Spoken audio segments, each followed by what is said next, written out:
Hello everyone, this is Dr. Tamara Daly and I'll be your professor for PSY 230 Personality Theory. In this video, I'm going to basically give you an orientation to the D2L page, the resource that contains your textbook, and walk you through kind of the expectations that I have for our work together here this semester.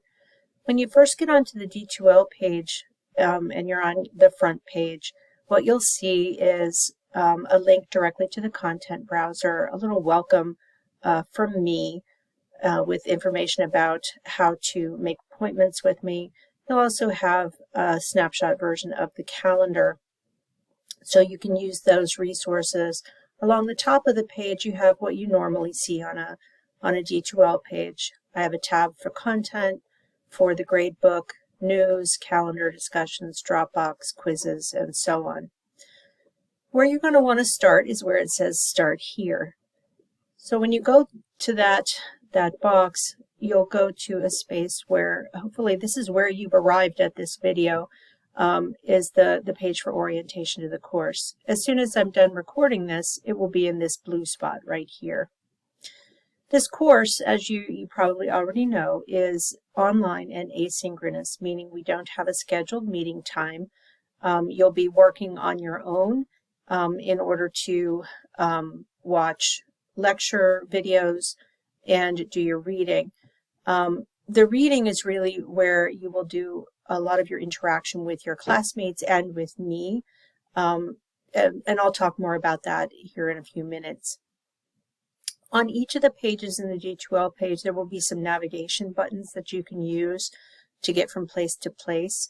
Hopefully those will help you to kind of know where you're going on the D2L page. The next resource that I have on the D2L page for you is the course information and information about me and how to make appointments with me. My physical office is Tollerton and Hood 206. It's on the second floor of Tollerton and Hood with all the other psychology offices. I don't have scheduled office hours during the week. Instead, and I find this works a lot better for students, if you want to talk to me, you want to have a meeting with me, you can use this link here to what's called my bookings page. That is a meeting scheduler app, basically, that allows you to put yourself on my Outlook calendar, either for an online meeting or an in-person meeting, either whichever works best for you. What I find is that students tend to have more competition for their time. You know, you have work hours, you have lots of classes, you have lots of responsibilities. My work is more fluid with more open spots, so it's easier for students to pick a time when they're available to meet with me than the reverse. The next resource describes this class and outlines the learning objectives and the connections between the course and our overall department learning objectives. Now, not all of you taking this class are going to be either majors or minors in psychology. Many of you will be, but some of you will have taken maybe an intro course, but nothing else in psychology. This course is a 200 level course. It is designed to be kind of partially history, as well as an exploration of theories of personality. Basically, what we're trying to do is explore the range of different explanations that psychologists have come up with over the history of psychology to explain how people grow and develop into the individuals that they are. Now, you can read these course objectives and connections to departmental goals in detail on your own, but I'll highlight, you know, we have to do definitional issues. We have to understand, what do psychologists mean when they use the word personality? So that will be a focus in week 1. We'll also be looking at the way in which individual people, the personality psychologists that we'll be looking at, their values, their time in history shapes a great deal of their work and the theories that they propose. So we really need to look at history, we need to look at cultural context, and that'll also help you to identify some of the holes in our knowledge. Like one of the first things you'll realize when you look at your textbook is just how remarkably white and male it is. And I'll talk routinely in my lectures about why that can be problematic. And I haven't excluded theorists, there just aren't very many to include because the field has been so exclusive. So I will frequently refer to the fact that there are these blind spots in this field and propose some ways in which we can fill those. The next resource available for you, and it's a pretty critical one for the first day of class, is the links to your syllabi. The syllabus, I've included it in both a PDF version, some of you will prefer that, a Microsoft Word version, and this is the first two links here are the full syllabus, which is many pages long these days, because it includes lots of resources for university-wide offices and things that students might need. We are encouraged as faculty to include all of that information in our printed syllabi. So one of your first tasks is going to be to download the syllabus. I also, based on requests that students have made of me, I've pulled out just the calendar pages from the syllabus, which includes all of the due dates and deadlines for assignments across the semester. I've included that in PDF form as well as in Word. If I open this for you and show you just briefly what this looks like, basically I have it broken down by week, and each week you'll have a set of deadlines. The first week is very light. I just want you to read the introduction that is in the syllabus. It's not chapter 1, it's called the introduction to the textbook. And I will tell you what perusal is in here in a minute. And then in week 2, that's when we get the full kind of range of assignments that I typically have each week for you. You'll have a reflection where I'm asking you before you read and before you study and take a quiz over the material, I want you to think about a question or problem and reflect on it, and then go and do your reading. And it'll become clear why I want you to do that going forward. So you'll see on the syllabus, on the calendar pages, separate deadlines for reflection, for reading, and for quizzes. And that'll happen every single week throughout the semester. One thing that students are often concerned about is finals. There will not be a comprehensive final. You have a content quiz every week, and you have assignments every week. They do tend to build on one another, so I don't see any need for a comprehensive final. So do be mindful of when these deadlines are. If you run into difficulties at any point in the semester where maybe you're ill or you have a conflict with something else going on in your life, just make sure that you are open and in touch with me, and I can extend deadlines as necessary. The next resource, and this is pretty important also for day 1, is how do you access your textbook? The textbook that I use is by Frager and Fadiman, and it's called Personality and Personal Growth. This is a very popular text. I'm not very concerned about the publication date because personality theory is a pretty static field at the moment. We don't have a lot of new kind of big picture theorizing going on in this field.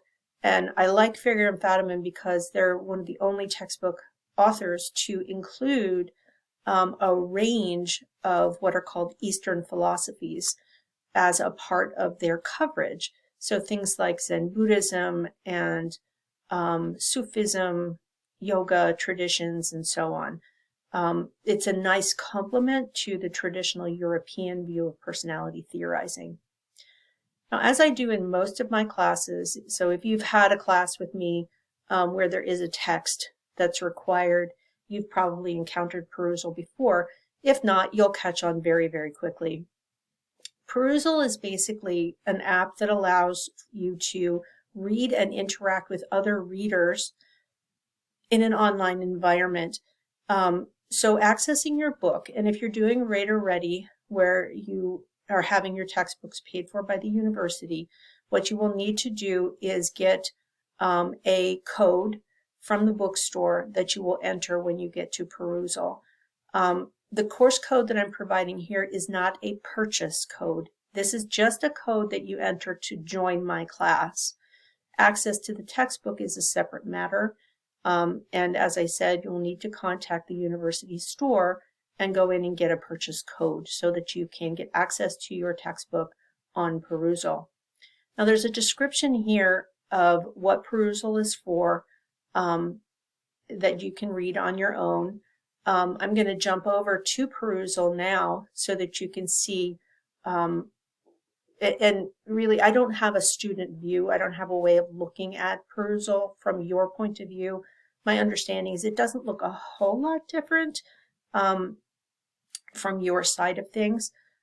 Basically, what you do with Perusal, and sometimes students will find it annoying, sometimes students will find themselves really hesitant to use it, but at the end of the day, I need you to read, and I need to show you that reading has a direct connection to your evaluations in this class. So both your personal reflections and your quizzes are directly connected to your reading of the text. It's also, since this is an online class, this is your only space for interacting with your classmates and interacting directly with me, because I get involved, I comment on your comments, I answer your questions, and so on. And I find that students really enjoy these interactions with their reading and get a lot more out of the reading as a result. So when you're working in Perusal, what you do, notice our first assignment is due the 14th of January. So you click on that assignment and then you click open. And when you do that, it basically opens your textbook. Now mine may not look the same as yours. I've selected a different font that I prefer to read electronically in. I don't know why it's ginormous on my computer. Yours may not look that way. But basically what you do when you're working in Perusal is you're reading along, you think, that's interesting, and you decide you want to comment on this part. So some theories rely on assumption of reductionism. If I highlight that content, then I can enter whatever my comment is, or my question, or my reflection.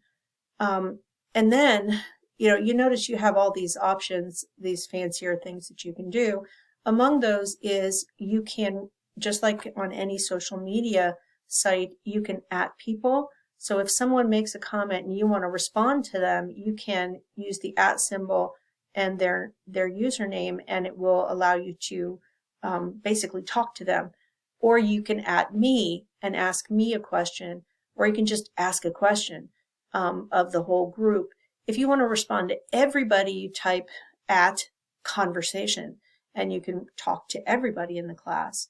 So basically you type in this space just like you would on any other social media site and hit enter, and it puts your comment into the class.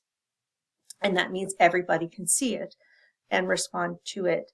You can also follow hashtags by using that pound sign, the hashtag sign, in order to be informed of when other people are talking about the same topic. I will sometimes add in links to websites to help people with questions that they have. So you do have the option of adding pictures, using emojis, and all kinds of things if you want to do that. Now the assignment is basically, you need to make a minimum of 3 substantial comments or questions in each reading assignment. Now, what do I mean by substantial? Basically, Perusal runs on an artificial intelligence, and I'm not just counting 3 comments, because what happens if I do that?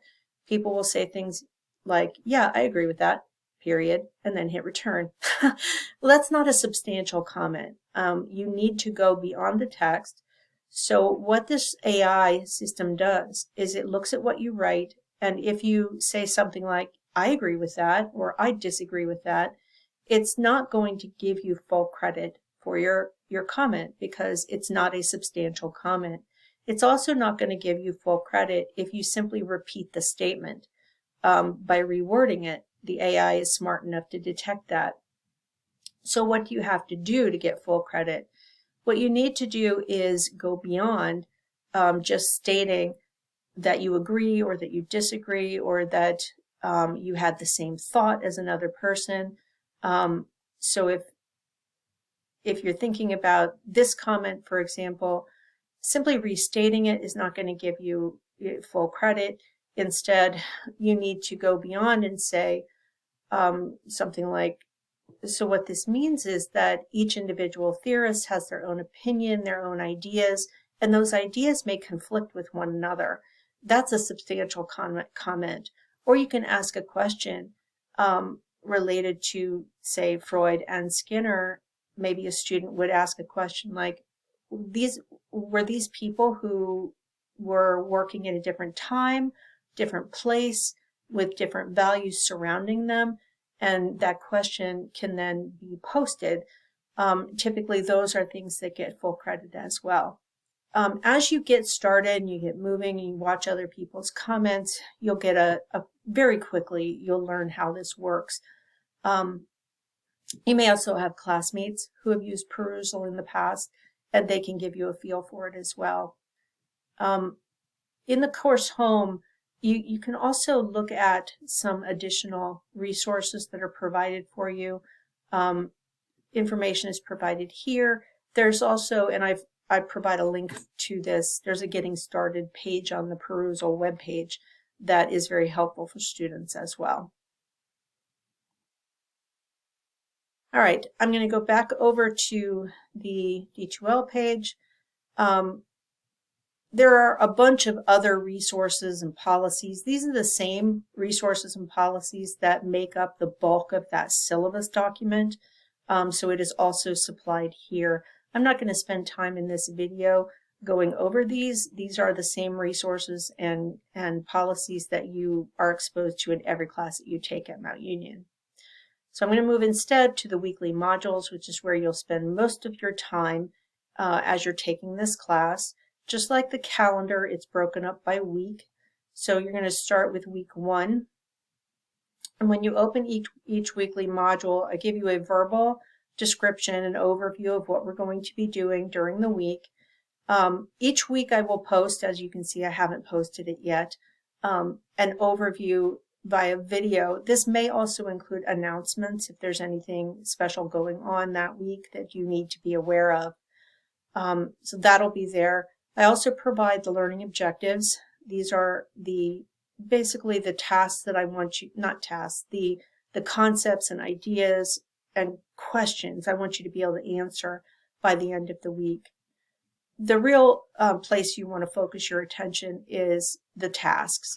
And the tasks are built out on these accordion links. So your first task is to get access to your textbook. This is my 200 level courses tend to be very text dependent. So it is absolutely critical that you get your textbook access right away. Sometimes students, I know my own kids did this when they were in college, and it absolutely made me wiggy. They would wait a week and a half to make sure that the faculty member was actually going to use the book before getting it. Well, I actually use the book, so just get access to it. Otherwise, you're going to be very far behind and you will not be successful in the class. I do recommend that you do the 1 semester rental on the book, unless you're particularly interested in having permanent access to this material. This is the Getting Started page that I mentioned that you can go to. It can be very helpful if you've never used perusal before. It explains scoring, it explains the logic of the AI system, and so on. And so I strongly recommend that you go to that site. The next step, I want you to read that introduction. So remember, when you go to the perusal page, you hit the first assignment that's due the 14th. You open that up, and then start reading. And as you read, if things occur to you that you want to comment on, you highlight that text and then enter your comment. Then you need to watch your lecture videos. The lecture videos are designed to help you to get a broader perspective on what's presented in the textbook. So I go over the material in the text, adding my own insights. There is a full playlist for this class, and I've included the link to the YouTube playlist for the class here for you. I will be uploading, it's not live yet, I will be uploading a PDF version of the PowerPoint if you want to have that available for taking notes. The videos are posted on 2 tabs. In other sections every other week, so there will be many, many more videos. The first week, they're just 2. So you have video part 1 and part 2 to watch. So week 1 is pretty light. The only thing you're doing is you're reading. That's the only assignment you have due for that first week. For week 2, that's when we add the additional work that you'll be typically doing over the course of the semester. So if we go down to the tasks, your first task in a usual week is going to be to do a personal reflection. These personal reflections are housed in Dropbox. And you'll go to those and you'll see a prompt. You'll respond to that prompt, and then I will score that. The next step is to read your chapter and make your annotations, watch your video lectures, and again, I will be uploading the PDFs of the PowerPoint so that you have access to those. And then the last step is take a quiz. The chapter quizzes, they are built out of a test bank of questions. They're multiple choice and true-false questions that are made available with most standard textbooks. What I do is take a random sampling of those questions and put them in a quiz. You have 3 chances at each quiz, so you can take it the first time. If you're happy with your score, move on. If you're not happy with it, you can take it again. You can take it up to 3 times. I do require that you use the lockdown browser so that you are not toggling back and forth between perusal and where your textbook is and your quiz. Anyway, yeah, don't cheat. The videos, as I said, some weeks there are lots of videos because here's what happens. Sometimes there are videos that I embed, like this advertisement, that are embedded in the PowerPoint. The quirky thing about recording lectures, the embedded videos, the audio doesn't always come through very well. So I include the link to YouTube where I found the video in the first place for you. So that's essentially, how the course is laid out here on D2L for you. As I said, there are navigation buttons at the top and bottom of each page for you to use. I did want to highlight before I leave here the Getting Started page. As I mentioned, there's information here about getting access to perusal, and also, just what you're going to see when you're on perusal. And as I said, most students don't have difficulty kind of getting with the flow of perusal very quickly. This also gives you information about scoring and grading and how it works. There are links to tutorials for you to watch. I do not integrate my perusal assignments into the learning management system, in other words, D2L. Primarily because it's a little bit buggy and cumbersome. So what I do every week is I manually, after I've done my interacting with you on perusal, and you're interacting with each other, the AI gives scores to your performance. I check them because it is a computer, doing the work, and sometimes I change the scores. Then I transfer the scores into my D2L gradebook. I do that on a weekly basis. All right, a couple of other things before I go here. Let me see if I can switch to View as Student so it looks a little more like what you would see. The Dropbox, you have each of the personal reflections for each of the chapters that you will be exposed to in the class is present here. And right now there are a couple of these that I am still building, so wait for those. Then when you open these up, you're given a prompt, as I mentioned before. You have a couple of options usually in each of these. You pick an option, and there's a rubric that I use to do scoring. In each of the drop boxes, it doesn't show on my screen here. Oh, it does. Here it is. You just type straight in this box. So when it says text submission, you're not having to upload any document. You can just type your reflection right here in this space and hit submit. And then I grade it right in that space. For the quizzes, you can use the quiz tab and you can go directly to a quiz. If you haven't used the Lockdown browser before, there is information in the syllabus for how the Lockdown browser works. You will have to download something to your computer in order to enable it. So follow those instructions. You will not have your first quiz until week 2, so make sure that you're looking ahead for that. And that concludes my orientation. If you have any questions or concerns, if you're having trouble with perusal or with the Lockdown browser, please don't hesitate to contact me, and I will be happy to help you out. I look forward to working with you this semester.